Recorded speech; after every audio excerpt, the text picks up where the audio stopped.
요새 어린 연예인들이 라미네이트를 많이 하던데 어떻게 생각하세요? 별로 추천해드리지 않습니다. 왜요? 교정할 필요도 없이 치아가 빨리 예뻐지니까 좋은 거 아니에요? 요새는 뭐 무삭제 라미네이트 이런 것도 있다면서요?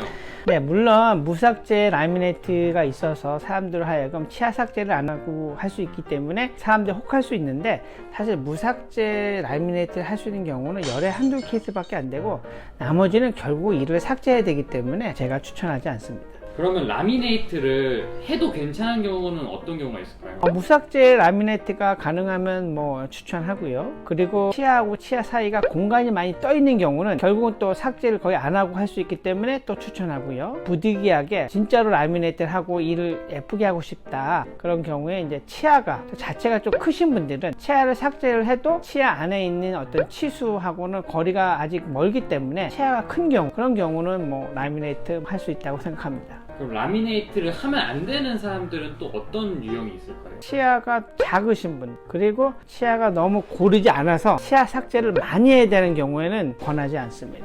그럼 아까 처음에 어린 연예인들이 라미네이트를 많이 한다고 했었잖아요. 그러면 어른에 비해서 어린 학생들이 라미네이트를 했을 때 또 생길 수 있는 부작용이 어떤 게 있을까요? 어린 학생들은 치아의 치수가, 안에 있는 신경이 어른들보다는 훨씬 더 큽니다. 그렇기 때문에 조그만 삭제를 하더라도 치아하고 치아 삭제된 면하고 신경이 가까워지기 때문에 어른들에 비해서 신경 치료를 할 확률이 아주 높아집니다. 근데 신경 치료를 하게 되면 그 다음부터 치아의 수명은 엄청나게 준다고 보셔야 되고, 또 어렸을 때 하게 되면 계속 몇 번 라미네이트를 하다 보면 또 삭제에 의해서 또 치아 수명, 중요한 앞니를 나중에 잃어버릴 수도 있고 아주 힘들어질 수 있기 때문에 신중하게 선택해야 됩니다. 나중에 이제 젊었을 때는 라미네이트 한 게 괜찮아도 노년기 정도 됐을 때는 브릿지나 임플란트로 결국 가야 되는 경우도 발생할 수 있습니다. 그래서 치아 삭제를 조금 그나마 덜 하려고 그러면 부분 교정을 같이 동시에 해서 치아를 고르게 펴가지고 치아 삭제를 좀 덜 할 수 있게끔 해야지 신경 치료도 안 할 수 있고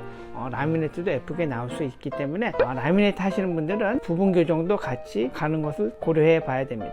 그럼 그렇습니다. 기본적으로 라미네이트는 안 하는 게 좋다, 이게 원장님 철학이신 거예요? 그렇습니다. 아무리 봐도 라미네이트 하게 되면 치아를 깎게 되고 신경 치료를 또 동반해야 되는 경우가 많습니다. 또 라미네이트 하게 되면 붙이는 본드가 영구적이지 않아서 5년이나 7년 후 되면 다시 해야 되거나 라미네이트가 탈락하는 경우가 있습니다. 다시 하게 되면 할수록 또 치아 삭제가 또 들어가기 때문에 치아의 수명이 줄 수밖에 없습니다. 마지막으로 라미네이트 하시려는 분들이 꼭 주의해야 되는 부분이 있을까요? 네, 라미네이트 하시게 되면 치아하고 치아 사이가 보철물로 다 만들어졌기 때문에 잇몸 관리가 되게 중요합니다. 치질 사용을 다른 데보다 훨씬 신경 써 주셔서 잇몸 관리 잘 하시는 게 되게 중요합니다. 지금까지 시청해 주셔서 감사합니다. 절대로 추천하지 않습니다. 왜? 절대 추천하지 않습니다. 그렇겠죠. 절대 추천하지 않습니다. 그렇죠. 절대로 추천하지 않습니다. 이렇게 하셨잖아요. 그게 그거 맞지? 그럼 절대로 추천하지 않습니다. 왜?